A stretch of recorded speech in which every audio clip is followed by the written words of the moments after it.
प्रेमविवाह केल्याच्या रागातून वडिलांनी आपली मुलगी आणि जावई यांच्यावर गोळीबार करत मुलीला ठार केले, तर जावयाला गंभीररित्या जखमी. जळगाव. प्रेमविवाह केल्याच्या रागातून वडिलांनी आपली मुलगी आणि जावई यांच्यावर गोळीबार करत मुलीला ठार केले, तर जावयाला गंभीररित्या जखमी केल्याची घटना उजेडात आली आहे. जळगाव जिल्ह्यात चोपडा शहरात ही खळबळजनक घटना घडली आहे. या ऑनर किलिंग घटनेत संतप्त लोकांनी गोळीबार करणाऱ्या मुलीच्या वडिलांना बेदम मारहाण केल्याने त्यांची प्रकृती ही गंभीर असल्याची माहिती समोर आली आहे. सध्या त्यांच्यावर जळगाव जिल्हा रुग्णालयात उपचार सुरू आहे. या घटनेत सीआरपीएफमधील सेवानिवृत्त पीएसआय किरण मांगले यांनी आपल्या मुलीवर लग्नाच्या एका कार्यक्रमात बेछूट गोळीबार केला.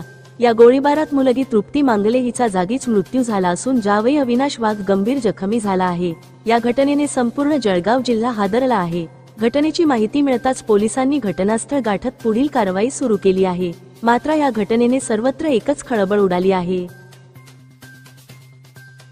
पुढे आलेल्या माहितीनुसार साधारण वर्षभरापूर्वी तृप्ती हिने अविनाश वाघ याच्याशी प्रेमविवाह केला होता. विवाहानंतर हे दाम्पत्य पुण्यात राहत होते.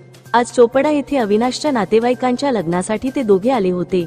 याची माहिती मिळताच किरण मांगले चोपड्यात आले आणि थेट लग्नस्थळी पोहोचत त्यांनी आपल्या जवळील बंदुकीने गोळ्या झाडल्या. गोळीबारात तृप्तीचा जागीच मृत्यू झाला, तर अविनाश गंभीर जखमी झाला आहे. या घटनेत आणखी एक महिला जखमी झाल्याची प्राथमिक माहिती समोर आली आहे.